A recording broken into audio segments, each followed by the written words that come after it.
Welcome back to Two Rail Fans.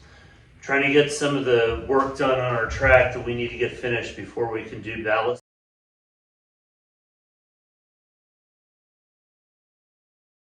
The first thing we're going to do today is finish the wiring on the layout.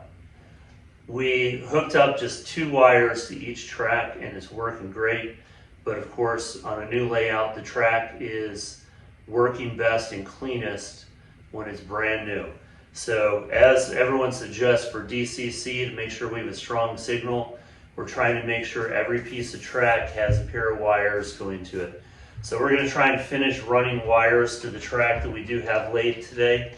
So what we're going to need for actually running the wires, and we'll do the connecting later, but for running the wires, I highly recommend one of these super long drill bits, because if you have something on our layout like this, with 6 inches of foam and 1/2 inch plywood, it makes it a lot easier to run a wire all the way under. So this bit, you'll need a pair of wire cutters, pliers, some connectors. I'm using these suitcase connectors, whatever wire, your hookup wire you're going to be using for the wiring part of it. So let's get to it. First thing we're going to do is drill a couple holes here beside each track. I'm trying to be careful here not to scrape the rail, and I'm just going in between the plastic ties.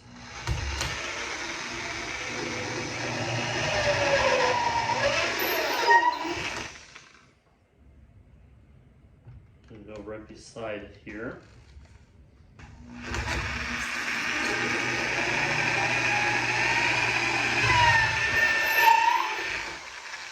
I'm going to do this.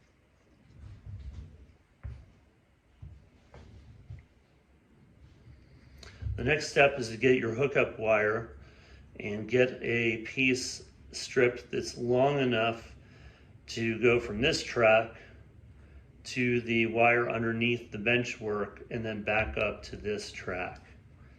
So I'm using 18 gauge solid core wire, and we have 14 gauge solid copper core wire underneath the layout. So I'm going to go ahead and get a piece that's long enough here. Make sure you just stick with a color code. I'm using black and red, and it just turns out that without even thinking about it, I used the black on the outer rail yesterday, and that's what I've stuck with. So go ahead and strip that. I'll go ahead and strip the other end. Don't want to get it too long. And just on one side for now, I'm going to take a pair of pliers and give this a real clean 9-degree angle. And just like that. Just going to go straight down through the benchwork and leave this right beside the rail. And I'm going to do a whole bunch of these, and I'll come back and solder them later. To connect this to the wiring underneath the track, I'm using these suitcase connectors, as they're sometimes called. 18, 14 gauge. And the way these splicing joints or suitcase connectors, whatever they're officially called here, are designed is to have the continuous wire on the outside and have a wire that basically dead ends here in the middle. And I wish I could remember which YouTuber I picked up this tip from, and I honestly never even thought about it. But basically this piece of plastic here in the middle, you're just going to take something and poke it out, and be careful not to poke yourself in the process. And that should be enough. I'm just using the end of a pointed file here. That should be enough to get the 18 gauge wire all the way through there. And if you do this, then I don't need to use separate connectors for each of these. I can take the black wire that I'm running down here, and I can run that, connect it down underneath the track, and then run that same wire back up over here. And I'll get 2 connections with 1 connector. You can see I have the wire running up the other side. It's connected down below. So So I'm going to do the same thing with this one, just give it a 90-degree bend. One of the benefits of using this solid core wire is that it will have a nice clean bend, and it's easy to get underneath the rail here and get a clean solder joint.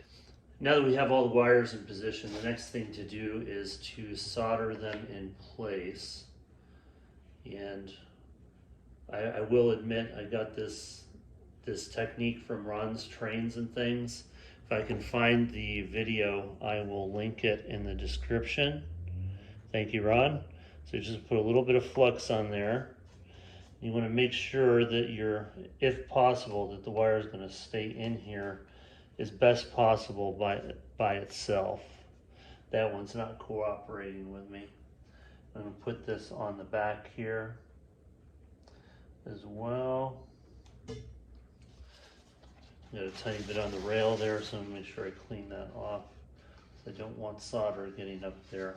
Alright, so I'm going to do my best to keep this on camera. So one of the things I learned is that I don't like burning myself. So I've got a pair of these tweezers to kind of help hold wires in place for exactly this purpose. Now what I got from Ron at Ron's Trains and Things is a technique for this kind of wiring that gives you a sufficient connection without melting your ties. So I'm just going to get a tiny bit of solder on here. That's probably more than a tiny bit, but that's all right. I'm going to hold this up against the rail, make sure it's below the surface of the rail. And I'm just going to real quick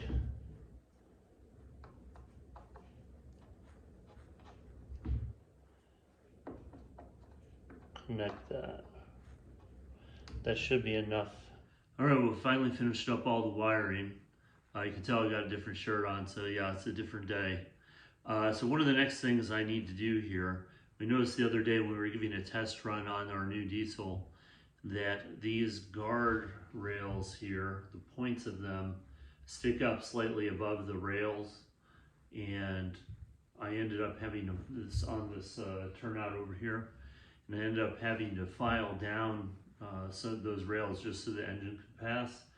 So one of the things I'm going to do here before I vacuum up the track here in a second is I'm just going to file the very ends here just to get them the points down a little bit, just to make sure that the engine can pass.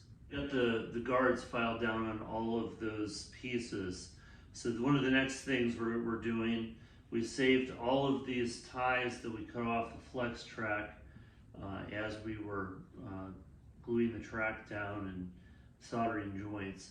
So, and we're not going to do this all at once because this is kind of tedious work, because you need to use an X-Acto knife or something and cut down the ridge on here. But basically what we're going to do is we're going to come back and we're going to glue these in these blank spaces where we don't have any ties, just to make it look good. So in terms of other work on the layout that we need to get done, I need to relay this section of track back here, and we do actually need some more flex track to finish this small yard over here and the industry sidings. I'm really disappointed in this tool from Fast Tracks. This was their track setting guide, and I want you guys to look at this. I haven't stored it. I've stored this in a climate controlled room the whole time. You can look and see how warped that is. And I could not get a complete 22-inch radius with that either when I was laying the outside track over here. Ended up hand measuring, which turned out better anyway. It didn't keep that track straight as I was going. So again, I'm really disappointed. I know in general they're a respected company, and I don't know if this was just a one-off, but basically these were not good for me. Not happy with it, and they were not cheap.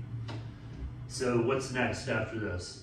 I was thinking that we would ballast the track, but I think we're going to wait to do some ballasting until we have some of the other landscaping, or I think we're going to wait to do the ballasting until we have a lot of the scenery done, at least the rough scenery.